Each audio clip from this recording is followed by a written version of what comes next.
Bapak, Ibu, dan saudara-saudara sekalian, salam sejahtera untuk kita semua. Kembali kita bersama-sama dalam ibadah keluarga pada malam hari ini. Dan bacaan kita pada malam hari ini terambil dari kitab Mika pasal 7 ayat 14 sampai dengan ayat 20. Sebagaimana yang sudah kita baca. Nah, Bapak, Ibu, saudara-saudara yang diberkati oleh Tuhan Yesus Kristus, sebagai manusia kita tidak luput dari dosa dan kesalahan. Ada sikap atau tindakan yang selalu saja tidak berkenan bagi Tuhan.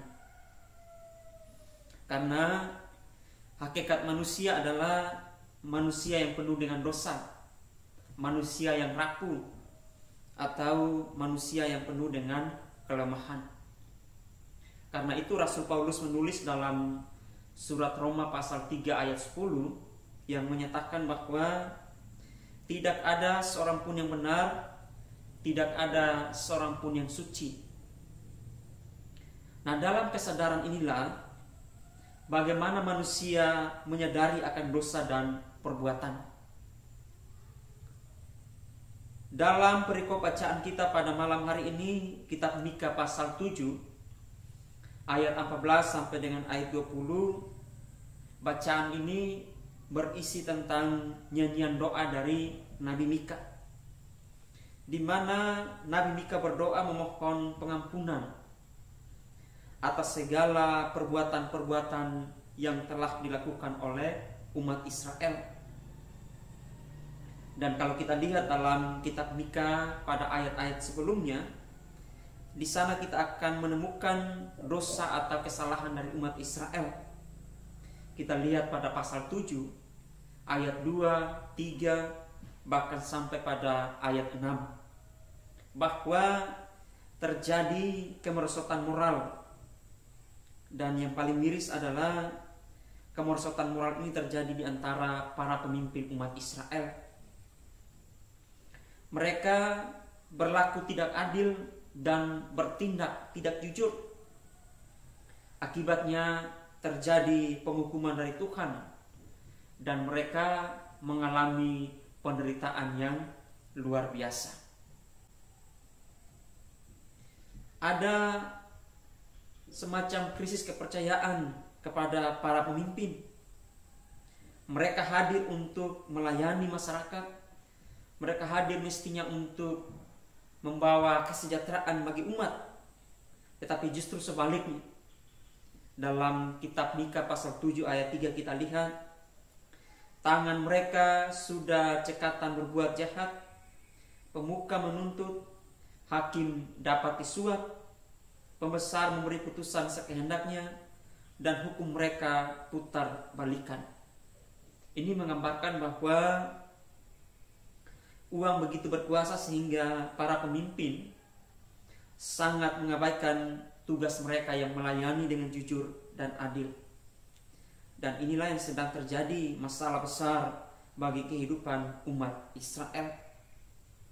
Masalah yang kedua, Bapak, Ibu, saudara-saudara, kalau kita lihat pada kitab Mika pasal 7 ayat 6, maka ternyata kita lihat kemerosotan moral itu bukan hanya terjadi kepada para pemimpin, tetapi dalam lingkup keluarga sendiri terjadi kemerosotan moral yang luar biasa. Di sana dikatakan bahwa anak-anak melawan orang tua, menantu perempuan melawan mertua, dan seterusnya. Dan musuh orang ialah orang-orang seisi rumahnya. Itu dikatakan pada ayat yang ke-6.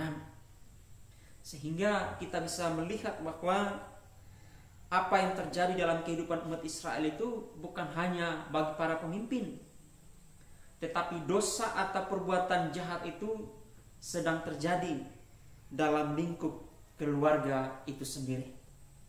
Bagaimana kita bisa bayangkan ada anak-anak yang sangat melawan orang tua, anak-anak yang tidak menghargai kepada orang tua, anak-anak yang tidak lagi sopan santun kepada orang tua. Itu merupakan awal mula dari kehancuran keluarga dan tentu akan berimbas kepada masyarakat yang lebih luas atau dalam konteks bangsa umat Israel. Nah, Bapak Ibu saudara-saudara, lalu bagaimana sehingga mereka bisa keluar dari krisis ini? Ada kemerosotan moral lalu kemudian terjadi penghukuman dari Tuhan. Bagaimana mereka bisa keluar dari penderitaan yang mereka alami pada waktu itu? Nabi Mika berdoa, lalu kemudian kalau kita lihat pada bacaan kita dimulai pada ayat 14, dia memohon, gembalakanlah umatmu ke rumput yang hijau dan ke tempat yang sejuk. Artinya Nabi Mika sedang bergumul dengan penderitaan umat Israel dan dia memohon supaya Tuhan menjadi gembala agung dalam hidup mereka. Tuhan menjadi satu-satunya yang menyatakan kuasa, Tuhan yang menyatakan berkat bagi kehidupan mereka. Sehingga jika tadinya mereka itu diberkati oleh Tuhan dengan penuh susu dan madu, kini mereka menderita luar biasa. Dan kalau kita lihat pada bacaan kita ayat 14 itu, di sana dikatakan mereka berada di lembah, mereka berada di tengah-tengah hutan rimba. Dalam krisis seperti itu, Nabi Mika tetap memohon kepada Tuhan, dan biarlah Tuhan menyatakan berkat kepada kehidupan mereka. Lalu kemudian pada ayat 15 kita lihat Nabi Mika berdoa agar supaya Tuhan memperlihatkan keajaibannya bagi mereka, bahwa segala perkara yang tidak dapat dijangka oleh manusia dapat dibuat oleh Tuhan. Walaupun umat Israel dihukum, telah menjadi penjajah telah dijajah oleh bangsa lain, dan bangsa lain melihat bahwa itu adalah suatu kemenangan mereka. Tetapi bagi Nabi Mika, itu adalah sebuah perkara yang dapat diubah oleh Tuhan. Di tengah-tengah penghukuman itu, Tuhan bisa membuat segala sesuatunya menjadi baik. Maka salah satu doa dari Nabi Mika adalah meminta keajaiban dari Tuhan. Keajaiban itu bisa berarti memohon kuasa, memohon berkat, memohon mujizat yang Tuhan nyatakan kepada mereka. Bukan kekuatan manusia, tetapi kuasa dari Tuhan untuk membebaskan mereka dari segala penderitaan mereka.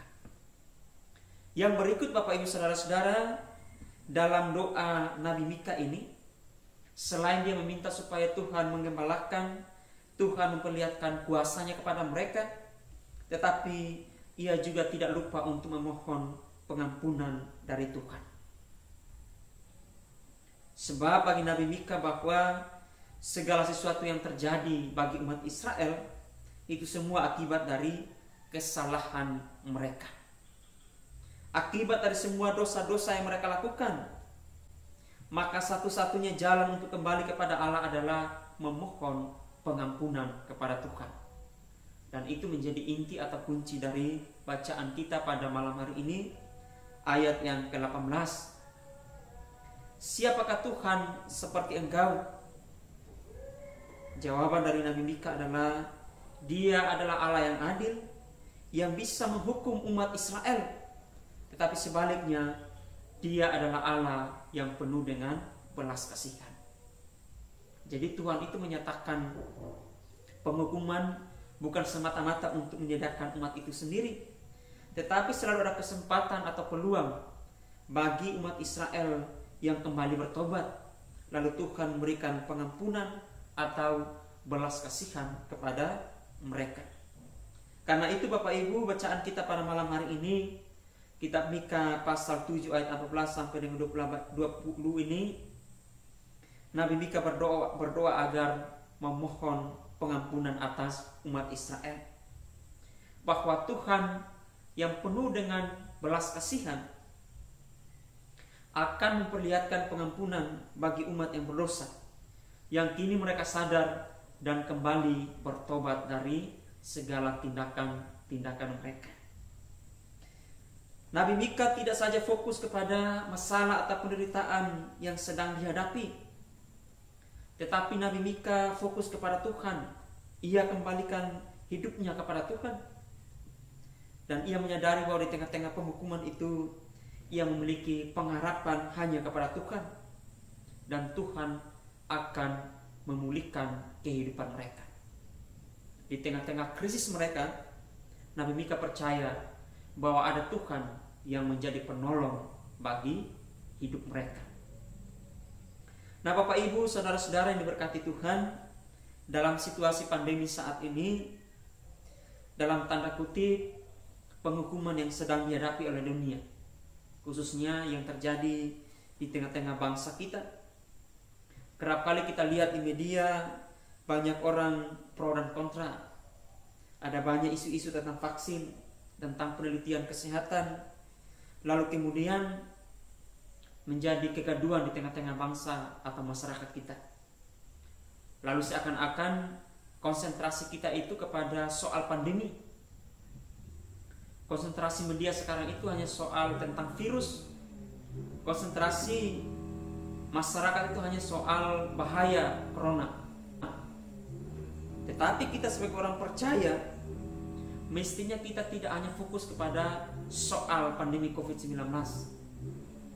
Kita tetap menjaga imun di tengah-tengah kesehatan kita.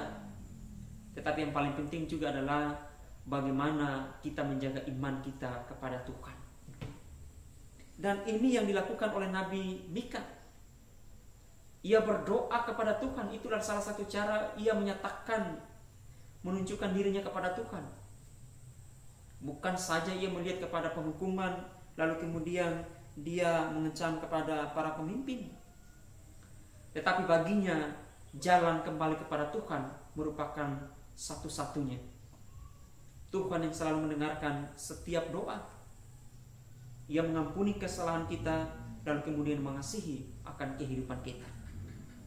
Oleh sebab itu, Bapak Ibu saudara-saudara, jangan semata-mata kita fokus kepada soal pandemi. Jangan semata-mata kita fokus kepada soal penghukuman. Tetapi di tengah-tengah krisis kita saat ini, apa yang perlu kita lakukan? Di tengah-tengah krisis kehidupan umat Israel, apa yang dapat dilakukan oleh Nabi Mika? Yang dia lakukan adalah berdoa kepada Tuhan. Dan ini merupakan salah satu kunci dalam kehidupan orang Kristen.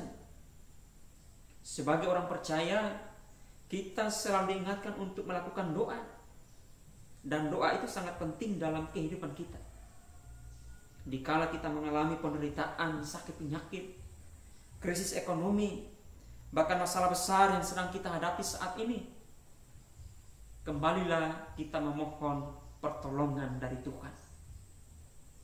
Banyak waktu kita lakukan di rumah, banyak waktu kita boleh diberikan banyak kesempatan untuk beraktivitas di rumah bersama dengan keluarga. Maka mestinya juga banyak waktu untuk kita melakukan ziarah doa kita bersama dengan Tuhan. Bahwa di tengah-tengah krisis ini pasti pada waktunya, pada masanya Tuhan akan memberikan pemulihan. Tuhan memberikan pengampunan kepada kita. Ia menyatakan belas kasihan kepada kita. Dan yang kita percaya di dalam nama Tuhan Yesus Kristus, Dia bukan saja mengampuni, mengasihi, tetapi menyelamatkan hidup kita. Oleh sebab itu, Bapak Ibu saudara-saudara, mari kita renungkan firman Tuhan ini dalam kehidupan kita. Kalau kita lihat pada tema pada malam hari ini, siapakah Tuhan? Seperti Allah Israel, patut renungkan dalam kehidupan kita masing-masing. Siapakah Tuhan menurut pribadi kita masing-masing? Tentu Tuhan adalah Dia yang mengampuni, Tuhan yang mengasihi, dan Tuhan yang menyelamatkan kehidupan kita. Tuhan yang selalu mendengarkan setiap jawaban doa kita. Di saat kita berada dalam kesulitan-kesulitan besar, kita memohon kepada Tuhan, maka Tuhan selalu siap sedia mendengarkan, bahkan menjawab setiap permohonan kita. Karena itu Bapak Ibu saudara-saudara, sebagai orang percaya, mari kita tetap menjaga, memelihara kehidupan kita. Situasi saat ini tetap mengajak kepada kita agar kita tetap memahami Allah kita. semakin terjadi krisis di mana-mana, semakin juga mestinya kita tetap mendalami iman kita kepada Tuhan, bahwa Allah yang mengampuni, Allah yang mengasihi, Allah yang menyelamatkan kehidupan kita, bahkan Allah yang memulihkan masa-masa sulit saat ini, bahkan dalam kehidupan keluarga kita masing-masing. Tuhan Yesus memberkati Bapak, Ibu, Saudara sekalian. Amin.